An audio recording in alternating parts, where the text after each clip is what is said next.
Shonen Jump has another round of new manga, so let's discuss them. This round's also especially exciting as we have a legendary author returning to the magazine. That's right, it's Atsushi Nakamura, he's back. What, you expected me to reference Sorachi? Well, we'll get to his new manga, but first, why exactly am I so excited about Nakamura and his new manga, Roku's House of Oddities? If you aren't familiar with Nakamura, he's had a few manga in Jump. Kurokuro is one, but a more relevant one to this conversation is A Gravity Boys. This is a little cult gag manga from Jump that ran throughout the early pandemic, totaling 7 volumes. It's an axe manga that had a pretty good run, and if you're a fan, then you're usually a pretty big one. Usually when I see people talk about A Gravity Boys, they are exceptionally hyped about the series and are just massive fans of it. I made a video on it as well in the past, which you can watch, so I won't talk about it too much here, but it follows 4 boys who land on an alien world. Nakamura's penchant for absurd humor and his character dynamics made that series as fun as it was, so him coming back with a brand new work over 5 years since the end of A Gravity Boys has me especially excited. Roku eschews a sci-fi setting in favor of a modern one, interweaving the life of one student, Seiroku Akari, with 5 local spirits who essentially become freeloaders at his house. Him accidentally summoning them all to a cocktail of perfect luck, TikTok dances, and other arbitrary factors is the tip of the iceberg when it comes to comedy though, as each curse is unique with their own absurd personalities and gags. There's the haughty, regal vampire Johan, the gloomy schoolgirl Sachiko, enigmatic masked figure Kabaneji, the lifeless doll Ultra, and last but certainly not least, the giant dog Gevudan. While this is primarily a comedy manga, what actually makes it so good and special is how it contrasts as comedy with a lot of heartfelt drama. Roku is someone who has lost both of his parents, and with his grandma in hospital, the spirits present him the opportunity to have a new, albeit bizarre, family. They are most definitely a nuisance at times, standing out as other people can see and interact with them too. They also have warped views of modern society, being ghosts from other eras. The real secret sauce here though, I think, is the hints of tragedy that you can sometimes glimpse within the series. When dealing with ghosts as a concept, they can just be spooky monsters or be used as comedic effect, but the full benefit of them as a concept rears its head when you simply consider that once these ghosts were alive. These are people who have experienced death and possess some kind of lingering attachment that keeps them bound to this world, which means their death wasn't happy, it wasn't fulfilling. And it's this idea that the series is slowly building up, with Roku needing to find a way to help each spirit move on. This is going to mean learning about their past and potentially saying goodbye later down the line, which will be heartbreaking as I already love these guys.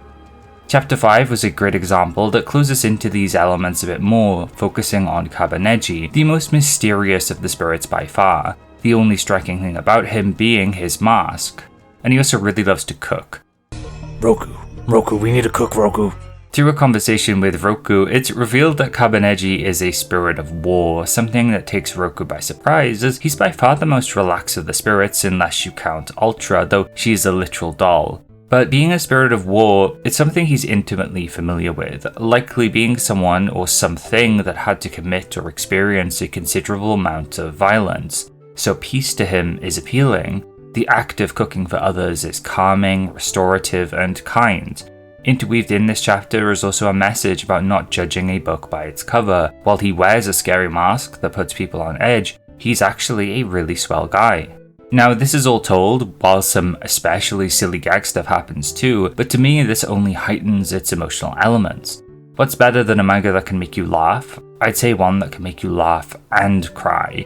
One that can make you feel a range of emotions, and if something can do that in a single chapter of less than 20 pages, then you have something very special on your hands, and Roku's House of Oddities for me is just that.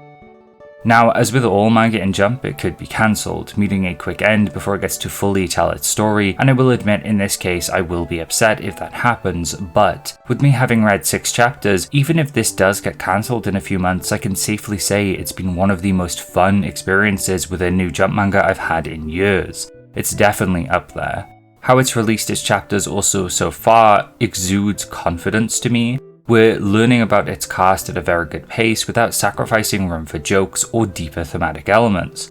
We also just got a bunch more characters to mess around with in the science club, which was foreshadowed beforehand, and the humour they exhibit reminds me of the friendly banter Gravity Boys had, which is brilliant. Roku so far is such a joy, and if you take anything from this video, please give it a go. Okay, onto the actual returning legend. Hideaki Sorachi of Gintama has returned, which is something I thought would never happen.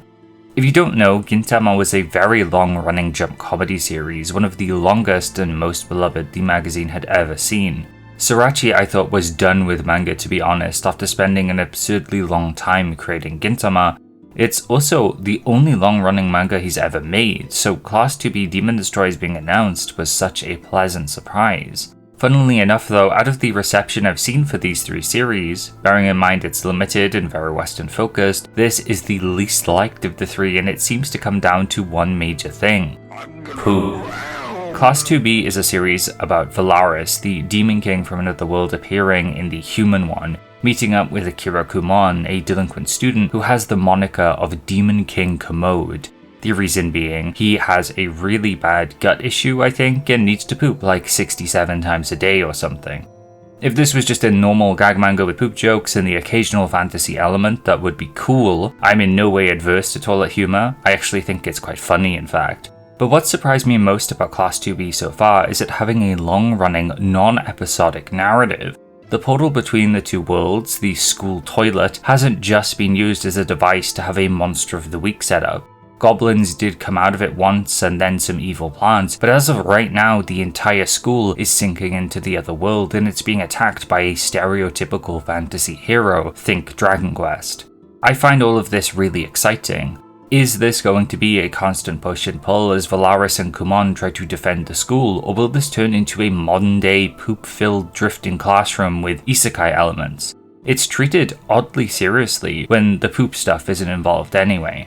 And this is because of the fantasy world aspects. When you hear isekai now, you might have a lot of preconceptions, and already I've seen people dismiss Class 2B on premise alone, but it's important to consider that not all isekai series are the same, and as a concept it's been used far longer than the current trend of OP heroes with no personalities having a smartphone or some other cheat thing to use in another world with their mother. Drifting Classroom, like I mentioned, is a story about a whole school drifting into essentially another world. There's also classics like Magic Knight Rayearth, which is completely different to a lot of modern day stuff. The world Sorachi has right now is a lot more gruff and grimdark seemingly.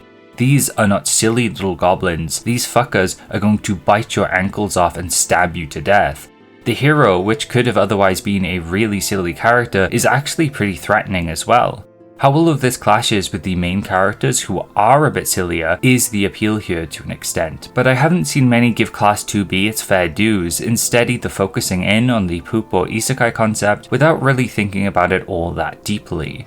This is still super early on though, so anything could happen. The series could pivot to being more of a comedic and episodic thing. Maybe the school will fall into the fantasy world, making Class 2B a bigger focus as they survive the horrors of Sorachi's Dragon Quest. Or something else entirely could happen. I think it's pretty engaging though so far, and it's kept me constantly guessing at what's coming next, which is neat. As for if this will stick around, undoubtedly I think this will be in the magazine for a while. I don't see Jump axing it quickly, even if it doesn't do too well. Sorachi is a beloved veteran author who has only ever done one other work before, which was gigantic for the magazine. They're going to give him a bit of leeway at least. Depending on how much Japanese audiences like poop and Dragon Quest, which is to say, quite a lot I think, this may also stay in the magazine for a lot longer too. I don't think I'm expecting Gintama numbers though, so we'll just have to wait and see where this ends up going. And finally, we have Drawn to the Fire to round out this new batch. Another new sports manga being Basketball, something we haven't seen since Hoopmen, a series that met a very quick cancellation as it debuted shortly after Kuroko's Basketball. As a sport, basketball within the magazine is pretty prestigious, as alongside Kuroko, Slam Dunk of course ran in the magazine. Drawn to the Fire had a pretty well liked one-shot a few years back, so maybe Jump are finally bringing out the big guns in order to get a new sports hit. The problem though is I don't think it's very interesting. It follows Keiki Mizuhara, who teams up with a basketball prodigy named Akane Natsu, and together they form a dream pair. It's still early days, but nothing about it screams unique or good enough on the fundamental side of things, but it really draws me in. And if reception to this one's good, maybe it'll stay in Jump. But like with most Jump sports manga, the magazine doesn't seem to want to give them enough time to spread their wings, so it's really hard to have hope. I think most likely this will end up getting cancelled at some point in the future unless a big fanbase spawns around it, which so far I haven't seen, but who knows, it could happen. Going back to our last 3 new debuts, I have to say I'm still enjoying all 3 quite a bit, though Underdoctor, my least liked of the trio initially, has become my undisputed favourite of last batch. It also seems to be Jump's favourite too, as it's already gotten an early colour page, signalling that they want to keep it around a bit more. And if you're not convinced, the last 2 chapters have been focused on individual characters and their downtime, signalling that Tanimoto has most likely gotten the go-ahead that Underdoctor isn't at risk of immediate axe. Let's get into why it's become my recent favourite though, as after its first shaky arc, things have only improved. A big reason why is its focus on its medical aspects and what it's like for Haiji to be a professional doctor, with chapters 8 and 9 focusing on a patient with a pulmonary artery intimal sarcoma, something Haiji had seen before which led to a patient passing away despite his best efforts. This aspect of Underdoctor is my favourite. It's the inherent sadness that can come with illness. Not everybody can be saved or helped, and this is juxtaposed then by people surviving and the gratitude they have now that they can live their life.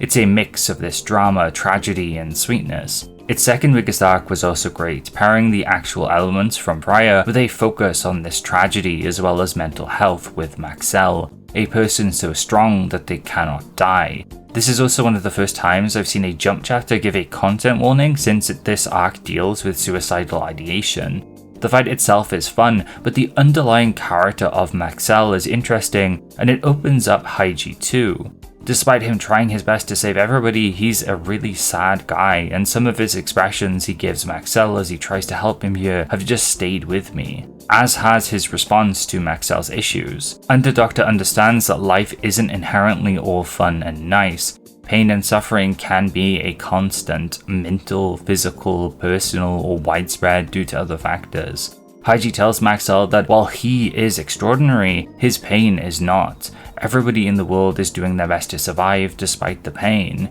You are not alone in hell. These words really touched me. I read these chapters while I was ill and dealing with some injuries, and at the time I felt a little scared for my health. But reading these chapters genuinely cheered me up and made me feel a bit better.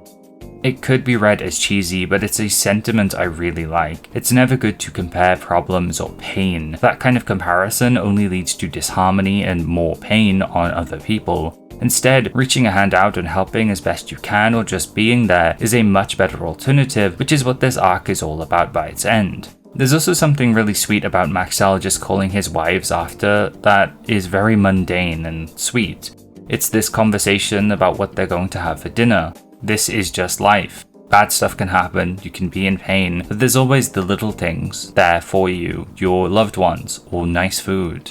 Him also having 3 wives is also not made a big deal of, which I think is really neat. They're all very happy, and I hope they come back as characters in the future. The 2 chapters post the Maxell arc focusing on Chiwako and Chuli have also been brilliant, with them both building onto the sidecast so they feel more fleshed out. Chiwako's chapter is some well-earned downtime. It's a fun and cute chapter. Shuli's chapter then is a phenomenal one, seeing him, a young boy who wants to be a doctor like Haiji, deal with a close friend who's having a stroke. The way it's depicted is really scary. Through tears, Shuli does his best to do what he can, and not treat anybody, mind you. He isn't a doctor. The series treats its events with care and a level of realism, so he does what he can to help, through writing things down, like the person's name and what's going on with their body at the time. It's such an engaging chapter that fills you with dread, endears you deeper to Shuli, and then brings you back up at the end with an absolutely sweet chapter ending. Shuli also being friends with this older woman is also another instance of these atypical relationships the series is portraying, which is really nice. No attention is really drawn to it as being weird, as it's not. It's very refreshing to see in a mainstream piece of media, and overall I think refreshing is the perfect way to describe Underdoctor at this point. The way it deals with its medical aspects and drama is unlike anything else in the magazine right now.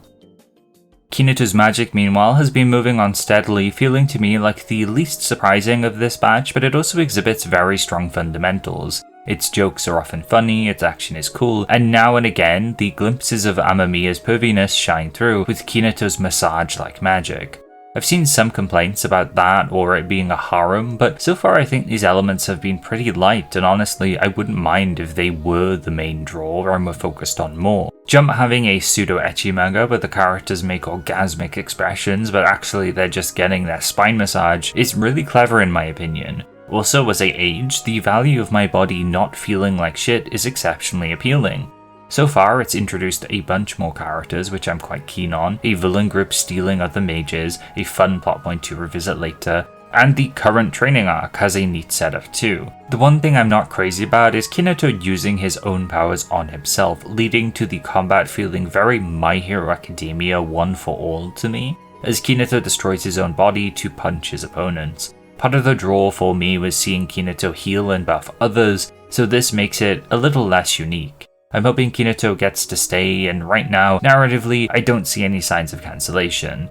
Only time will tell though, whether or not this sells well. It also hasn't received that extra color page like Underdoctor, so Jump are less confident in it too. And then that leaves us with Alien Headbutt, one of the most fun and bombastic manga Jump's had in a long while, and sadly, I don't think things are looking great for it. We're rushing into what could be the final confrontation, a deathmatch inside a volcano, which sounds rad as hell, but it's also just been announced that the first and second volumes will go on sale at the same time in July, which likely means it's already been called to be cut, and those are the only 2 volumes. There is the possibility that there will be more, and my fingers are crossed for it, but things just aren't looking good. That doesn't change the fact though that everything in the series is in fact rad as hell. The new villains are great, the new character introductions, the new forms. Alien Headbutt has been all gas, all fun the entire way, and I think it will keep this up until it ends. The big thing I want to say about this is, I think this is an excellent example of how reading a Jump manga can be exceptionally rewarding, even if it's likely to get cancelled. The story building up to where we are now has been enjoyable. I've seen so many people have fun with the series. Sometimes I think it's good to consider that while a manga may prematurely end in Jump, you have to just enjoy what it is instead of what it could be. If you get absorbed in that feeling of what it could be, I think you lose sight of the stories that are being told, and any story could keep going on forever theoretically, or it could just be something else. I don't think it's a very productive way to approach and engage with art ultimately. Now, of course, it is sad an author can't continue their story and there will be no more of it, which I sympathize with, but don't let that ruin the journey you've gone on with the series and how much you enjoyed it beforehand. If you haven't been reading Alien Headbutt, it's one of the sickest dudes ever, beating the shit out of aliens with wrestling moves, and now we have a humanoid goat girl to back him up too. It's all a ton of fun. I highly recommend it, even if it does get cancelled. It is just a wild ride. I don't just have anything else to say. That might also clue you into the fact that I don't really have a final message this time either. There's no overarching idea I want to convey, just the usual like, read manga, enjoy them, even if they get cancelled. Try to broaden your horizons as well. It's fun to discuss what's new in Jump, and people have enjoyed these newer videos, so I thought why not keep making them and try to push people to read more manga. My biggest hope is that you pick 1 or 2 series up from these videos if you haven't already. So with all that being said, what are your thoughts on Jump's newest manga? What ones are you reading? Which ones are you having fun with? Have any surprised you or won you over with their recent chapters like with me and Underdoctor? I look forward to reading what you have to say in the comments. I will see you again whenever the next batch drops, which might be a little while, plus add a few extra weeks for enough chapters to come out so I'll have enough to say about them. I anticipate Alien Headbutt to most likely end soon, alongside maybe Hema 10, which seems to be wrapping up, and possibly even Blue Box since there's not much of that left to go I feel as well. So perhaps the newbies will have even more time to shine than usual. If you like more videos like this, I have a few others on the prior batches of new Jump manga. I also have videos covering various Axe manga from Shonen Jump in my Axe File series, where I do little deep dives on series that might be a bit neglected. If you're a fan of Shonen Jump and its history though, I also have a series where I run through the magazine year by year, talking about what the biggest series are up to, like One Piece, Hunter x Hunter and Naruto, as well as talking about the smaller cancelled manga of the time as well. These videos stretch from 1968 all the way to 1999 currently, so you can hear 3 decades of Jump's history, the 70s, 80s and 90s in full. As always, I also have to express a huge thank you to all of my patrons who make videos like this possible. Patrons also get smaller videos of my first impressions of all of these new Jump manga too, including Under Doctor, Alien Headbutt, Kinato, Roku, Class 2B, and Drawn to the Fire. You can watch all of them right now for as little as $1 a month. Along with those extra videos, you can also vote in polls to decide the topics of future videos, and if you pledge at the $3 tier or higher, you'll also get a unique little doodle to accompany your name in the credits of all of my videos, like the following cool people. Thank you: Trinity, Jade, Kaizoku Gairu, Sorocool Zero, Holly the Apothecary, Mayu, It's Faco, Yellowtail, Lay Sloggett, Chris P. Bacon, Cho Henshin, Full Metal, Unquestionable, Yozakura Psycho, Wurzel, Violent, Cactus, Joni, City Name E, Vino Burrito, Caffeine Dad, Cryonaut, Crash, 41IZ, Hong, Jamie Reynolds, Manu, Poke Emblem, James Miller, Jopa Monkey, Just a Virus, Star Sphinx, PK Broly, Fenrir Black, Elijah Espinoza, Neo Humanoid, Mark Nielsen, Electropirate, Jay Vasso, 3 Frogs in a Trenchcoat, Sir Flash, Gay Shark, Slimy Okra, Giddista, Wavy Sky, TG Talks Manga, John Jerry 722, Andrew, Zenomat, Missile, Tara Elizabeth, Stratomega 13, Dennis Tambik, Jubei, Lise, Frog Dude, Back on Earth, Yustin Maikage, Papa Aeon, Gwenta, Mamina, Nazarashi, VHS Enthusiast, Kaito 4, Altair, Hilltop, Vako Draws, Otaku Gamer X, Deadpan, Shy Monkeys, Jonathan Dragonet, John Sanford, Color, Jaime, Strawberry Poshone, Vaz, Palette, Ruiner, Juice, Kuromi Nox, Eric Gorski, Miss the Shira, Gross Exploder, Dextora, Enya Showo, Cheese, Emmy, Benjamin, Tenmaku Lover, Taifumi Studios, Ignate, Iliades, Gyrus, Kanojo, King Snacks, Siderune, Daniel, Melons, Ichiu Zulu, Modest Matt, and Archgoat PL. Thank you all so much for being patrons, and as always, thank you so much for watching. Remember to be kind and take care.